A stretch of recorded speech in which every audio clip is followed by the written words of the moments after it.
my business model doesn't have trucks and drivers and all of that. I use a backhaul system, but I also depend on distributors to be my sales force and my distribution.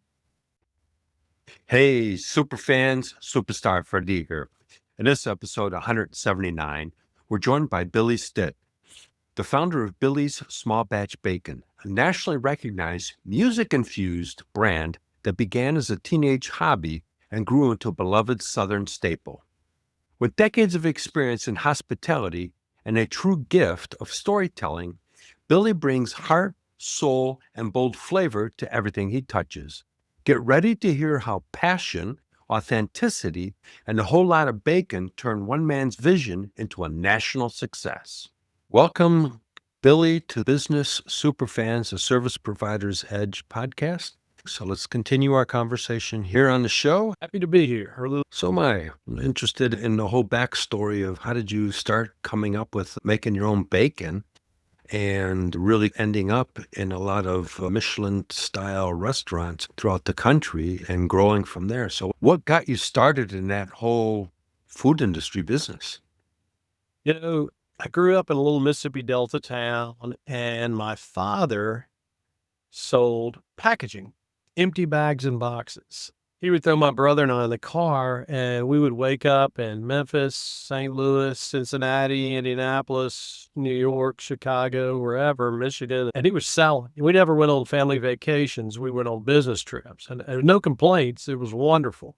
It was a great childhood. Throughout those journeys, we would call on all these wonderful food manufacturers, from Wrigley's to Hershey's, Gilster's Best Flour, and companies that were like small farmers that would package their feed and seed that they grew on warehouses. So Dad sold valve packers. He sold the packaging, but he also sold the equipment, the supplies to go with it, and the service. And so he was a manufacturer's rep. And my brother knew he wanted to be a doctor at an early age. He's a doctor. He delivers babies. Dad and I were coming back from, I think, St. Louis, just the two of us. And I was a teenager, and he said, your brother knows what he wants to do, and it's a good time to start thinking about what you want to do. And it can change. I'm not trying to stick you into a category, but tell me something you're thinking about. I was like, all right, well, Dad, we're always taking people to breakfast, lunch, and dinner. We're visiting all these cool food manufacturing facilities, and I really want to do something in the food industry. He goes, okay, that's good. So a couple of weeks went by, and he said, I got a man I want to introduce you to, and he wants to see if you want to work with him. So he introduced me to this man out in the county that was a butcher. And this gentleman taught me how to break down all the animals and how to make bacon. And he said, I want to teach you how to make bacon the way our ancestors did. So I learned how to do that as a teenager, and then I went on to be a chef in a little independent restaurant at Ole Miss in Oxford, Mississippi. And then when I left that company, I went to work for Ruby Tuesdays, a great corporate restaurant. I got to do a lot of really fun things for them. It was an awesome career. Yeah. But every year along the way, I would make a few batches of bacon for myself or for my friends, and I just kept the history going. After 20 years, I retired from Ruby's and decided to open my own little restaurant. So I opened a burger joint here in Fairhope, Alabama. It was about 13 years ago. And I had live music, and I had a little prep kitchen in the back, and I would work on my recipe, do catering out of there. And then I started making the bacon for my own restaurant. And then people started showing up wanting to buy it. That was going good. Then restaurants and chefs started calling me. And I was like, man, I'm going to have to get my USDA license. So I did that. So now we've got this little company. So there's two companies on the property. There's the restaurant company and the small batch bacon company. And they both feed off each other and market for each other. So the bacon company makes an ingredient that it sells to the restaurant company.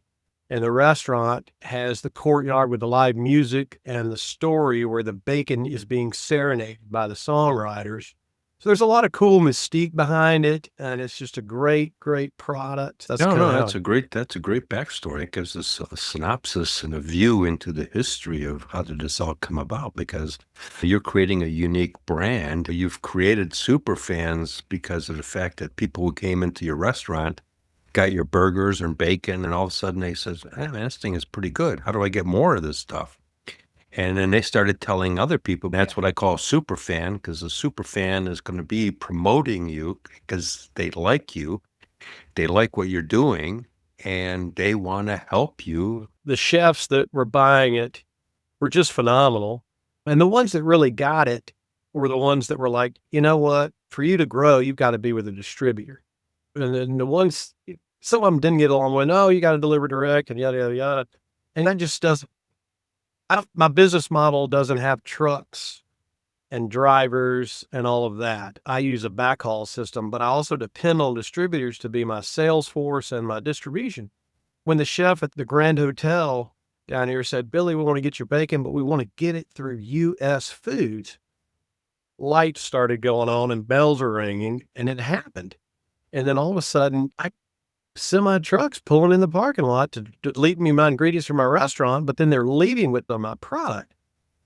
And then that's when it really clicked. And then a couple other distributors came on the line, Benny Keith, Peroni and Sons out of New Orleans. I still haven't used a broker. I've brokered it all myself. I'm kind of in that, I want to scale this thing, but I want to do it right. And I know I'm going to need a partner to do it. And I just got to figure that out. Sure. But, what you said there is really important, because you got people that came to you because of the word of mouth marketing that took place, which is what I call super fan. When I managed distributors around the world, I'm going to share a tip for you as well as the listeners. I did something different. I actually not only recognized the distributorship, but I actually recognized the sales team that was marketing the most of my product.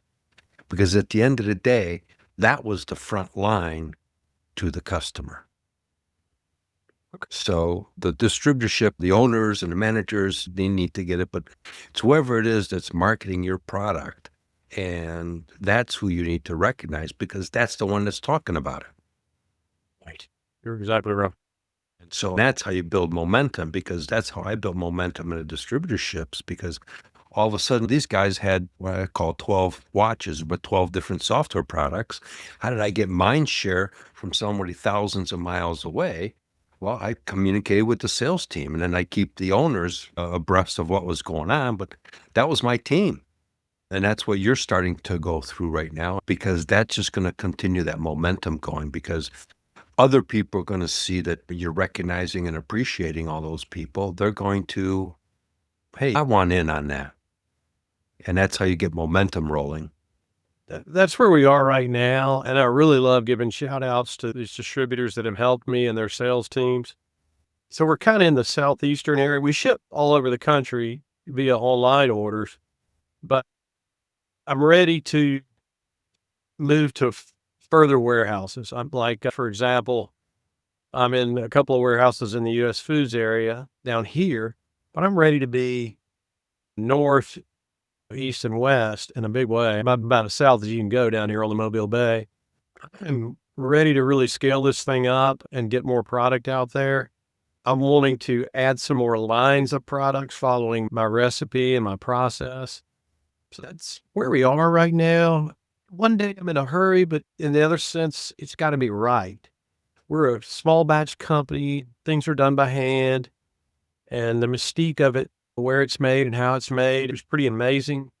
I don't ever want to lose that. So it's going to take somebody that gets the meat manufacturing industry, but also understands the restaurant and hospitality industry and really, really gets the relationships between the two. I'm a big fan of suppliers and my vendors. Let's take a quick pause to thank our sponsor. This episode is brought to you by our friends at Ninja Prospecting, the outreach team that makes cold connections feel warm. Here's the deal. Most service business owners are drowning in spammy DMs and cookie cutter LinkedIn messages that never get a response. Sound familiar? Ninja Prospecting flips that script. They craft human-first outreach that actually sounds like you, and more importantly, gets results. No bots, no fluff, just real conversations that open doors. If you want to stop wasting time on dead-end messages and start filling your pipeline with qualified leads, talk to my friend Adam Packard and his team. Head over to ninjaprospecting.com to schedule a chat today, and be sure to mention you heard about it right here on the Business Superfans, the Service Provider's Edge. And hey, if you're the kind of person who likes to get started right away, you can join their free community at school.com/ninja prospecting 7704. It's packed with tips to maximize your connections and start making the right new ones. All right, let's get back to our conversation. Those are great opportunities to turn them into super fans and be your Exactly. sales team. And there's a lot of little things that you can do to recognizing, for example, a supplier that's providing you with stuff. I always tell people is send them a birthday card to your main guy supplier. Just send them an old-fashioned birthday card through the mail, not a text message Good or an idea. email. I'm writing that down. And because that's probably going to be the only card they're going to get. And it's going to be sitting on their desk. And people's going to go into their office and go, oh, who sent you that birthday card? Ah, my buddy Billy. And that's what it'll be. It'll be my buddy Billy. That's how that dynamic changes. And I worked with a pot pie company years ago. It was in Michigan. And she was just starting in her kitchen, and I helped with some digital marketing stuff, and then we did some business strategies, and I worked with her for a period of 10 years. And today she's into grocery stores and everything else, and it all started from her kitchen. But what she did, and I want to share this for you in the audience, is if someone spent over $100 worth of pot pies, one of their girls came up with the idea, they would do a chicken dance.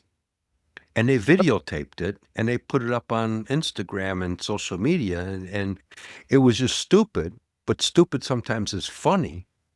And so, what it was recognizing if someone had spent $100, so it was a way of showing appreciation for that, but they turned it into a funny aspect, and then they posted that, and that took off and got more people coming in, and more people wanted to see the chicken dance.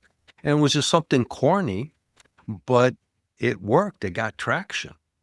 So you might think of some stuff that may end up in posting it on some of the social media sites, and that may help spread the word of what you guys are doing. This is helpful.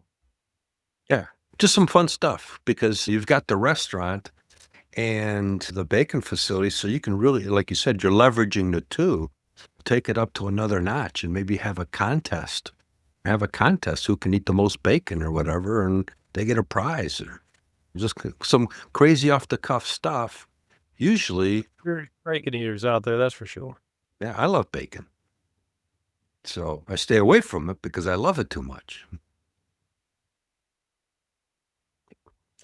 So Let's go into a bit, Billy, of what makes it so unique. I mean, you said a little bit in the entry, but what makes yours so different than anybody else's? yeah, that's a great question. Everything starts from the ingredients we choose. We're just extremely picky about the bellies that we get. We want to make sure that there are no hormones, no growth antibiotics. We want to make sure that the pigs were raised properly, meaning they weren't hemmed up in a 12 by 12 crate for 8 months. We want to know that they could go outside and play in the clover and go inside and get out of the rain, meaning that they were happy, not stressed. And then our ingredients, brown sugar, real molasses, heavy salt. And then we cure these bellies under refrigeration for 8 days, not 7, not 9, but 8, because that's our magic number. We're not like a lot of these other companies where we have somebody in a yellow hazmat suit spraying the meat down with liquid smoke or injecting the product with a quick cure. Ours is done with a slow time process, which means that eats up a lot of my cash for a long period of time. It takes a good 8 days to cure and then to smoke and then to chill, the slice and package. This is a 10 to 12 day process to make bacon. So there's always a lot of poundage in rotation. The team that we have is just incredible. They're hand wrapping these packages. They're slicing everything very consistently. When I say my bacon's great, it is. When I say it's consistent, it is. It's consistent in taste, flavor, and quality. Will every slice look identical? No, sir. Because I don't take these bellies and put them in a bacon press. You know, when you go to a grocery store and you buy a lot of mass-produced bacon, you can take a strip and you can hold it like this and just go on for days, and it Right, just stretches out. Mine won't do that. So mine's a thick sliced. You can get it sliced or unsliced. And unsliced, you can cut it in cubes or slices however you like.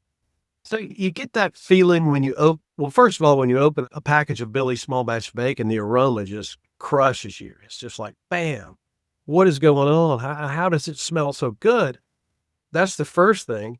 And then the next thing is when you cook it, it blows your mind. So whether you do it in a skillet or in the oven on a tray, it renders, but it doesn't shrink because there's no crud in it. It's just real. Right. That's really the bottom line. Yeah. And then when you look at the render, it'll be brown, of course, but it's clear.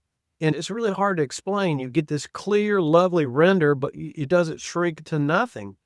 And then the flavor hits you. You just like, and this reminds me not of my parents, but my grandparents.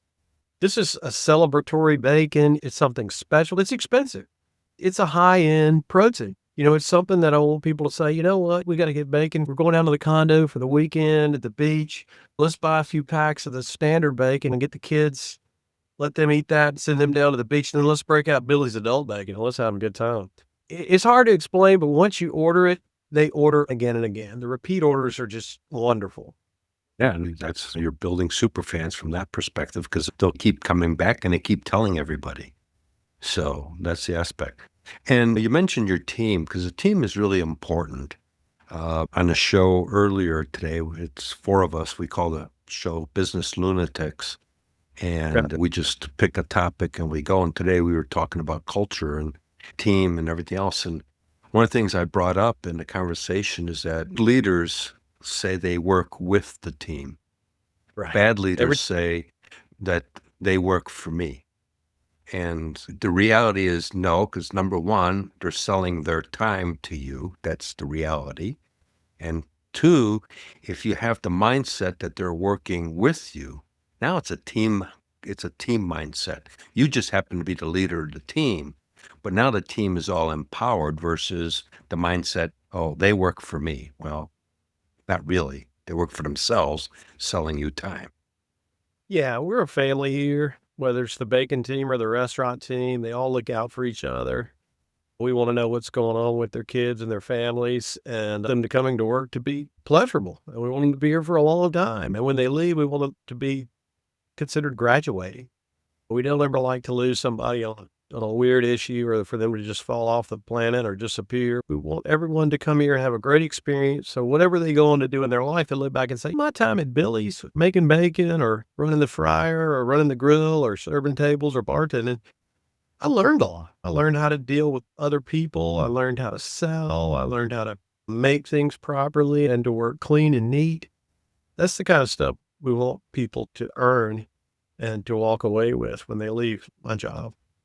Yeah, because you bring up memory that I got in a tech space when it all began. I mean, like 45 years ago, 1980s when I got in it. And I'm still friends with the guy that him and I started on the same day, and we didn't know anybody. So we figured, well, we'll just hang around together. And 45 years later, we're still friends.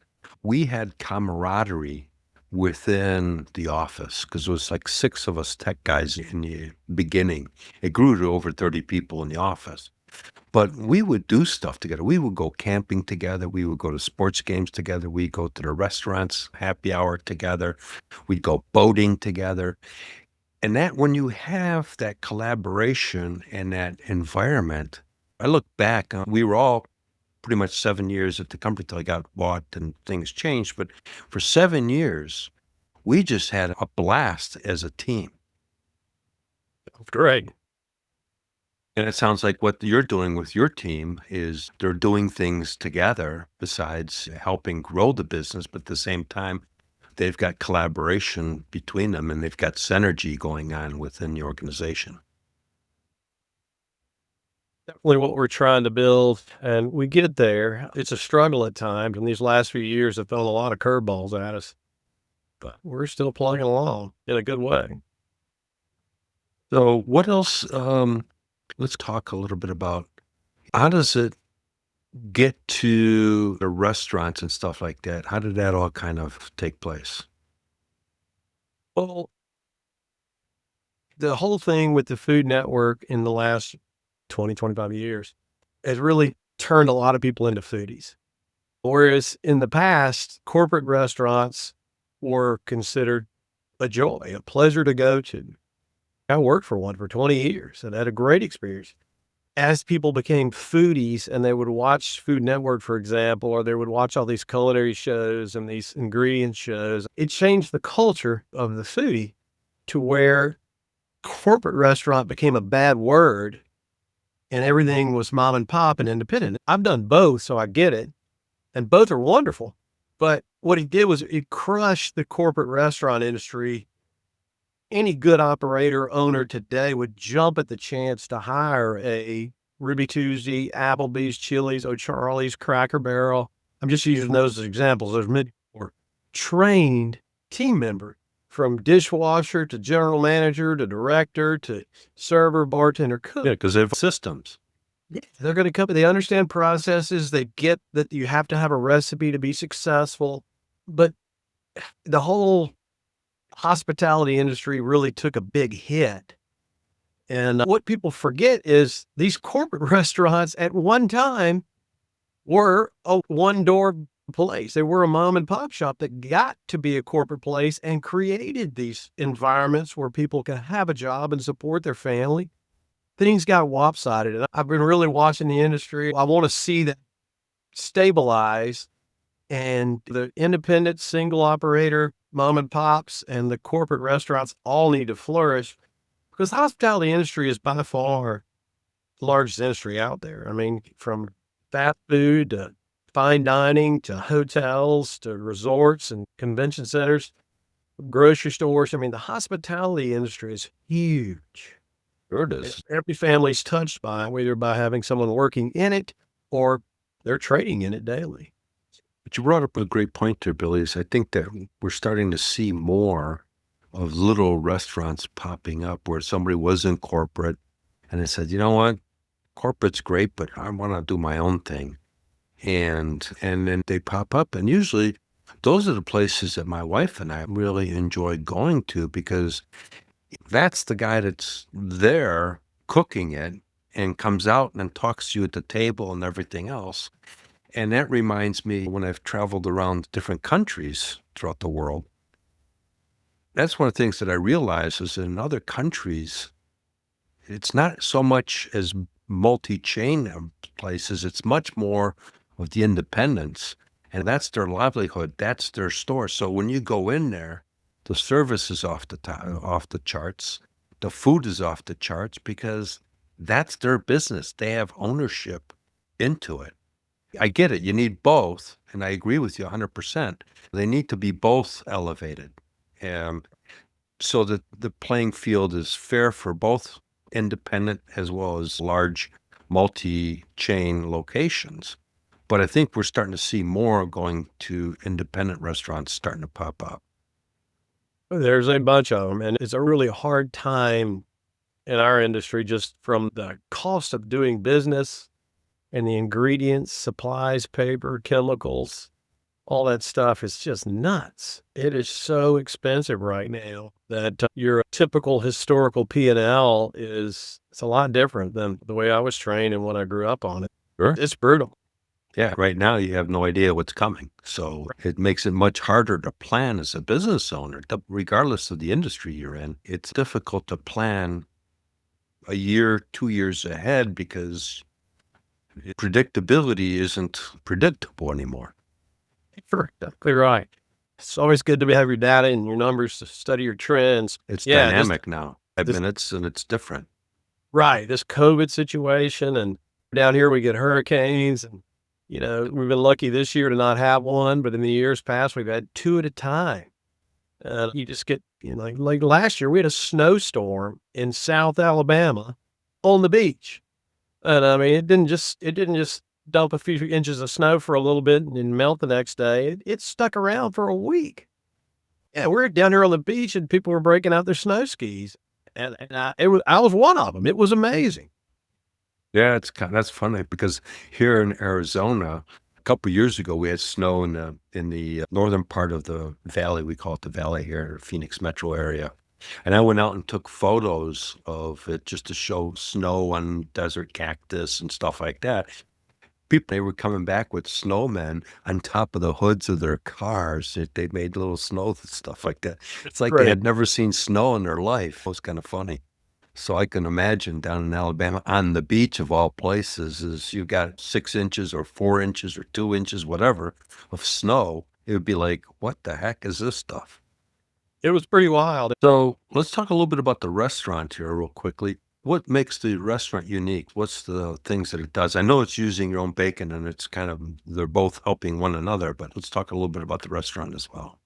Yeah, so we're a burger joint. I've always wanted to have a burger joint. I've done every kind of cooking you can imagine, from fine dining to casual dining to a little bit of fast food. Growing up in the Mississippi Delta, I got to see all these just incredibly Mississippi, Memphis, or Tennessee, Arkansas, Alabama, Georgia, Louisiana. Good Lord, all that was just like right in my backyard.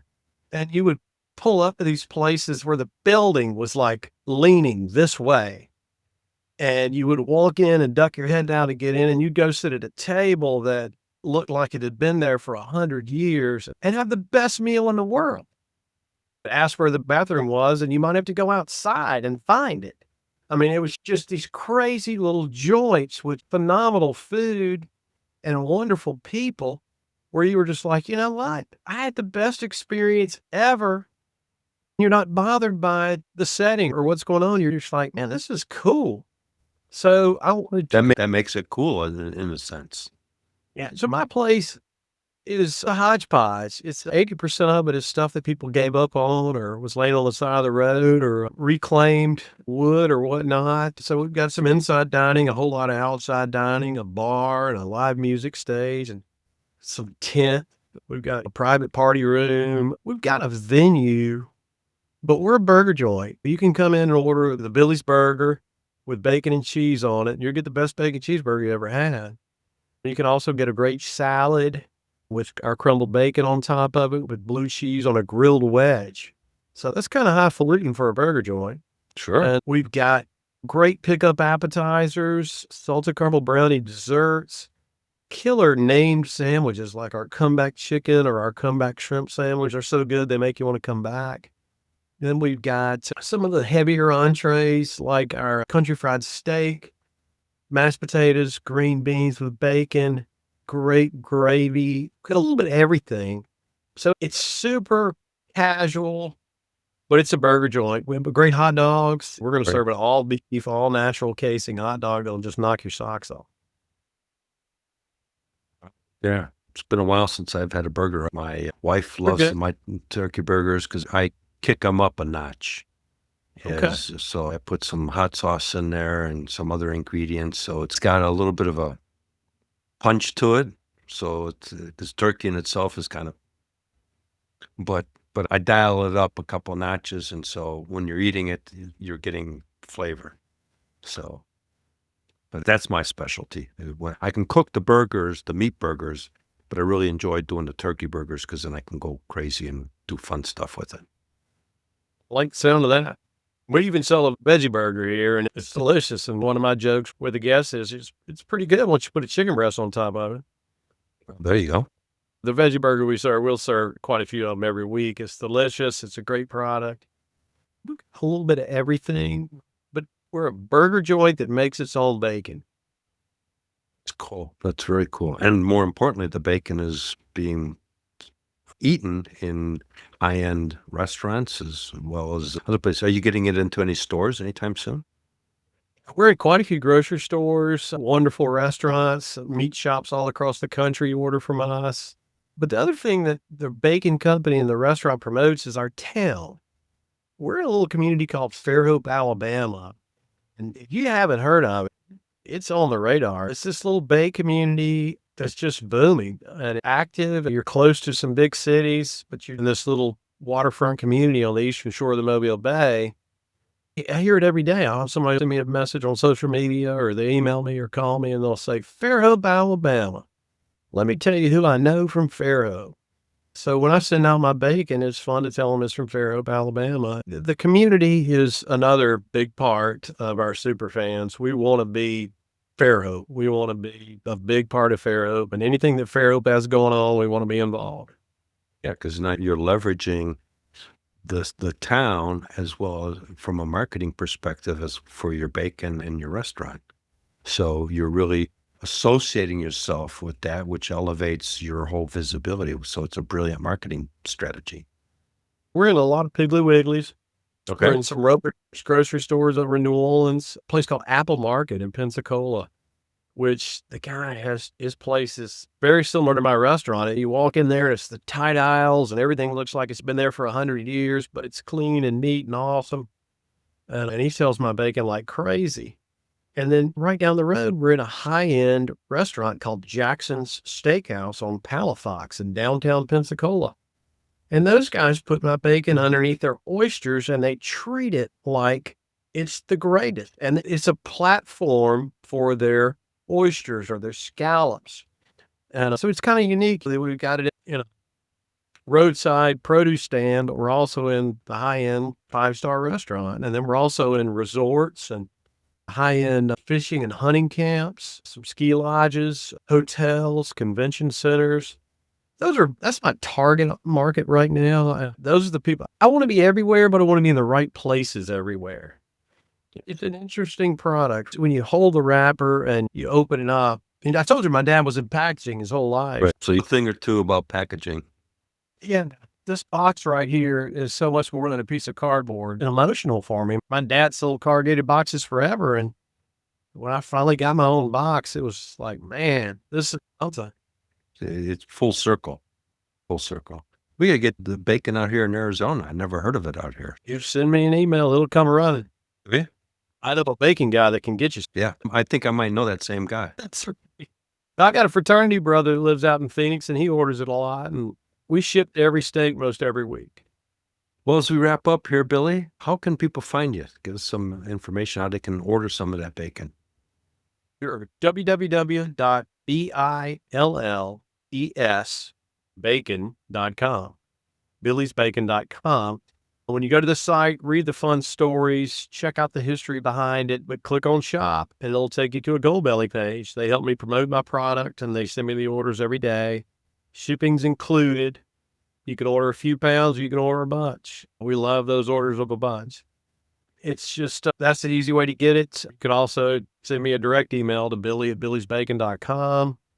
You can call me anytime. When you call the number on the website, it goes to my cell phone. Those are the funnest phone calls ever. I get one at 10 o'clock at night. Hey, this is Larry, and I'm in New Mexico, and I just cooked some of your bacon, and I got to know, how do you make it? Or this just arrived. What do I do with it? I'm like, man, and we just start having the best conversations. So the relationships with my customers are great. We're easy to find. We're on every social media channel you can imagine.